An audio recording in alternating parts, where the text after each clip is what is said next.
Hello दोस्तों, कैसे हो आप लोग। मैं हूं आपका दोस्त एंड होस्ट सोनू चौधरी। आज मैं आपके लिए लेकर आ गया हूं एक नया और इंटरेस्टिंग टॉपिक। क्या हमारा प्रेमी हमें हवस की वजह से प्यार कर रहा है, या फिर वो सच में ही रियल लव करता है, या फिर और कोई कारण है जिससे हमें प्यार कर रहा है, या किसी पैसे की वजह से प्यार कर रहा है। आज की मेरी वीडियो का टॉपिक है सारी हवस उतर जाएगी।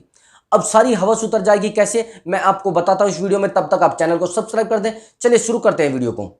मान लीजिए हमें एक प्रेमी हमारा प्यार करता है, और प्यार करता है कब से करता है। कोई कहता है कि मेरा तो रिलेशनशिप 3 साल का है या 4 साल का है। अब रिलेशनशिप तो 3-4 साल का है, लेकिन आपने रिलेशनशिप में किया क्या है। आपने स्ट्रगल किया है, या फिर ओनली ओनली केवल फिजिकल में आप रहे हो। उससे फिजिकल क्या आपने आनंद ले लिया, या उसने भी आनंद ले लिया, जितना मजा चाहा उतना ले लिया। अब बचा क्या है आपके पास।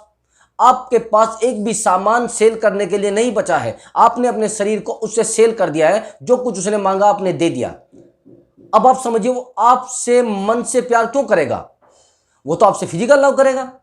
जब उसको जरूरत होगी तब वो आपको बुलाता होगा, जब उसको जरूरत नहीं होगी तब वो आपको फटकारता होगा, पीटता होगा, मारता तक भी होगा। ऐसे ऐसे रिलेशनशिप मैंने देखे हैं जिसमें बहुत ज्यादा मार पिटाई करता है आपका बॉयफ्रेंड। लेकिन अगर ऐसा हो रहा है तो क्यों हो रहा है, इसमें गलती किसकी है। उसमें केवल और केवल आपकी गलती होती है। आपकी गलती इसलिए होती है जब आपसे आपका प्रेमी प्यार करता है, यानी शुरुआत में, तब आप केवल और केवल अपने मन की स्थिति से उससे जुड़े होते हैं। केवल केवल मन से उससे बात करते हो, लेकिन लास्ट में एक डिसीजन ऐसा लेता है आपका प्रेमी कि मुझे आपसे मिलना है। जब वो आपसे मिलने के लिए बोलेगा, और आपको यह भी बोलेगा अगर आप उससे मिलने के लिए मना करोगे, क्योंकि वो आपको मेंटली रूप से अटैचमेंट में ला चुका है, दिमागी रूप से अटैचमेंट में ला चुका है। आप उससे बात के बिना नहीं रह सकते। अगर आप उसको मना करोगे नहीं मुझे आपसे फिजिकल नहीं करना है, तो वो आपके साथ झगड़ा करेगा। आपको बोलेगा मुझे आपके साथ नहीं रहना है। और आप सोचोगे अगर ये चला गया तो मेरी जिंदगी कैसी होगी, शायद मैं मर जाऊंगी, शायद मैं बिल्कुल ही जिंदा ना रह पाऊं। अब जब आपके अंदर ये सवाल पनप रहे हैं तो फिर क्या होगा। आप उसको यस कर दोगे और आप उससे मिल लोगे, फिर वो आपके साथ होगा फिजिकल। आपको शुरुआत में ऐसा लगेगा चलिए कोई कुछ नहीं है, कोई इशू नहीं है, लेकिन उसके लिए वो एक आनंद का प्रसाधन है। उसको तो आनंद लेना है ना उसमें। अब आपने वो आनंद दे दिया है, और बार बार आपको फिर बुलाएगा, बार बार आपको बुलाएगा। एक दिन आप उससे परेशान हो जाओगे, और परेशान होकर ऐसे सवाल करोगे जैसे आपने आज मुझे किया है। जैसे आपने कमेंट बॉक्स में लिखा है कि सर मेरा प्रेमी ओनली ओनली केवल और केवल मुझे फिजिकल के लिए बुलाता है, प्यार मुझसे करता नहीं। तो भैया जब आपने आदत ही फिजिकल की डाली है तो क्या होगा। जब आपने उस प्रेमी को आदत फिजिकल करने की डाल दी है तो क्या करेगा वो, आपसे आते ही फिजिकल करेगा।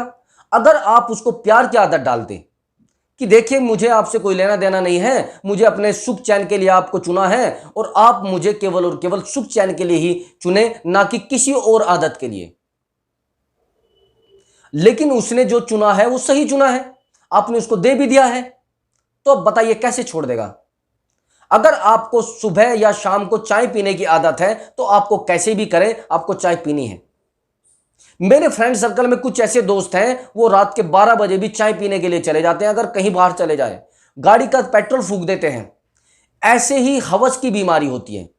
हवस तो इतनी बुरी बीमारी होती है, यहां तक कि लोग ये भी नहीं सोच पाते ये मेरी बहन है, ये मेरी सिस्टर है, मेरी मदर है, या ये मेरे चाचा का लड़का है। लड़कियां भी ऐसा नहीं सोचती, और अपनी हवस पूरी करने के लिए वो पूरा का पूरा बर्डन उसी पे लगा देते हैं, पूरा फोकस उसी पे लगा देते हैं। अब बताइए, अगर आपने ऐसे रिलेशनशिप में पैर रख दिया है तो आपने बहुत बड़ी गलती कर दी है।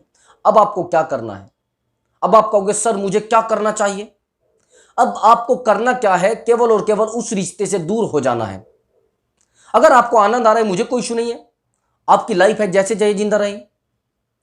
अगर आपको आनंद नहीं आ रहा है और आप परेशान हो चुके हैं उस रिश्ते से, उस रिलेशनशिप से, उस इंसान से जिससे आपका रिश्ता है, तो आपको एक रास्ता अपना लेना चाहिए। उस इंसान को छोड़ देना चाहिए वहीं पर जहां पर वो खड़ा है।